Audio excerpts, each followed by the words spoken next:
श्री राम चरणानुरागी आचार्य राज मिश्रा जी से धर्म, संस्कृति और एस्ट्रोलॉजी से संबंधित जानकारी के लिए हमारे YouTube चैनल मानस ज्योतिष ज्ञान को अभी सब्सक्राइब करें और बेल के बटन को क्लिक करें। जय श्री राम। बहुत स्वागत है आपका आपके अपने YouTube चैनल मानस ज्योतिष ज्ञान में। मैं हूं आप सभी के साथ आचार्य राज मिश्रा। मेरे दोस्तों, इस संसार में हम सभी का जो जन्म हुआ है वो मनुष्य तन कहीं न कहीं एक बार शास्त्र को अगर उठा करके देखा जाए तो 84 लाख योनियों के बाद एक बार मनुष्य का तन प्राप्त होता है और हम लोग अपने मार्ग से भटक करके इस जीवन को कहीं न कहीं दुख में बना लेते हैं। और आज बहुत सारे लोगों को अगर मैं देखूं तो मैं देखता हूं कि लोग अपने प्रोफेशन से बहुत अप्रसन्न हैं, बहुत दुखी हैं। कई बार बच्चे को ऐसे शिक्षा क्षेत्र में डाल दिया गया जहां आगे जा कर के उसको बहुत स्ट्रगल करना पड़ा। कई बार हमने कोई ऐसा प्रोफेशन, ऐसा व्यवसाय अपनाया जो हमारे लिए बहुत परेशान करने वाला रहा। यानी हमारा खुद का प्रोफेशन हमें बहुत तंग कर रहा है, हमें बहुत परेशान कर रहा है और हम सेटिस्फाई नहीं है अपनी लाइफ से। तो 84 लाख योनियों के बाद अगर एक बार मनुष्य का तन मिला और मिलने के बाद भी दुखमय जीवन व्यतीत किया तो शायद इस जन्म का हमें कोई लाभ नहीं और हमने जो स्वर्णिम अवसर अपने जीवन में प्राप्त हुआ था उसको खो दिया।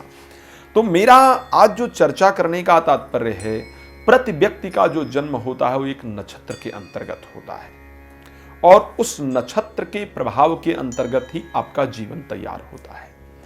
क्या करना चाहिए, किस चीज के लिए आप बने हैं, कौन सा आपका प्रोफेशन होना चाहिए, किस जन्म नक्षत्र में आपका जन्म हुआ है तो आपको कौन सा व्यवसाय अपनाना चाहिए, कौन से प्रोफेशन की तरफ अपने आप को अग्रसर करना चाहिए, इन सब चीज़ों पर मेरा विचार हुआ कि आज आप सभी को जानकारी दी जाए ताकि आप लोग इसका लाभ उठा पाएं। तो आप भी अपने जन्म नक्षत्र के बारे में जान करके और अपने बच्चों के, अपने परिवार के प्रोफेशन को सही दिशा पर ले जा सकते हैं और जीवन को बेहतर कर सकते हैं। तो हम लोग सबसे पहले जो काल चक्र का नक्षत्र है, 27 नक्षत्रों में अभिजित को लेकर के 28 नक्षत्र होते हैं, लेकिन 27 जो नक्षत्र हैं उसमें जो सबसे पहला नक्षत्र है अश्वनी नक्षत्र, केतु जिसके नक्षत्र स्वामी हैं, अश्वनी कुमार जिसके देवता हैं, पुरुष लिंग का ये नक्षत्र माना जाता है। और इस नक्षत्र का प्रभाव क्या क्या हो सकता है मैं इस पर चर्चा करना आज चाहता हूं। अश्वनी नक्षत्र के देवता हैं अश्वनी कुमार।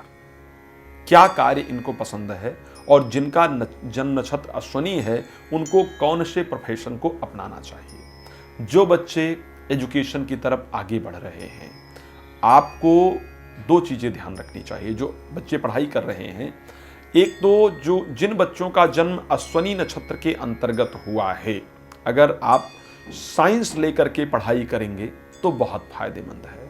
अधिकतम जो डॉक्टर्स हैं, अगर उनके जन्म नक्षत्र को लेकर के देखा जाए, जो सेटिस्फेक्शन वाले डॉक्टर हैं, जो अच्छा काम कर रहे हैं और जो अपने प्रोफेशन को लेकर के सेटिस्फाई हैं, उनका अश्वनी नक्षत्र के अंतर्गत जन्म हुआ है। मेरा कहने का तात्पर्य है कि यदि आप पढ़ाई कर रहे हैं तो साइंस साइड से पढ़ाई कीजिए और मेडिकल की तरफ अपने आप को लेकर के जाइए।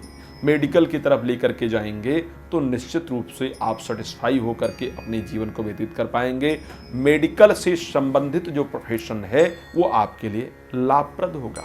इंजीनियरिंग से संबंधित मशीनरी कार्य भी जो है वो अश्वनी नक्षत्र के अंतर्गत आता है। तो इंजीनियरिंग से संबंधित जो कार्य है वो भी आपके लिए लाभप्रद होगा। तो जिन बच्चों का जन्म अश्वनी नक्षत्र के अंतर्गत हुआ हो उनको कभी भी आर्ट्स या कॉमर्स को सेलेक्ट करने के बजाय साइंस पर ज़्यादा ध्यान देना चाहिए। साइंस सेलेक्ट करना ऐसे बच्चों के लिए बहुत लाभप्रद होता है। डॉक्टर, इंजीनियर, अश्वनी नक्षत्र वाले बच्चों के लिए ये दोनों प्रोफेशन बहुत फायदेमंद होते हैं। अगर कारणवश हम साइंस को नहीं सेलेक्ट कर सकते हैं तो आगे हमें क्या करना चाहिए। इवेंट ऑर्गेनाइज करने का जो कार्य होता है उससे समझे से इंटीरियर डेकोरेशन का एक कोर्स आजकल चला है, तो उस पर अगर कार्य किया जाए तो लाभप्रद होता है। व्यापार या यात्रा से संबंधित भी जो कार्य है वो भी लाभप्रद होता है। अब हम देखें कि कौन सा व्यापार आपके लिए फायदेमंद हो सकता है, तो बिल्कुल वही व्यापार मेडिकल से संबंधित यानी दवा का व्यवसाय आपके लिए बहुत फायदेमंद होता है।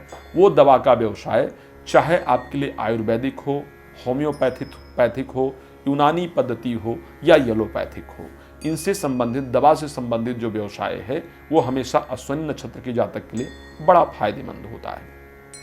मैंने बात किया था इवेंट ऑर्गेनाइज को लेकर के, शादी विवाह से संबंधित जो कार्य हैं वो भी आपके लिए बहुत लाभप्रद होते हैं।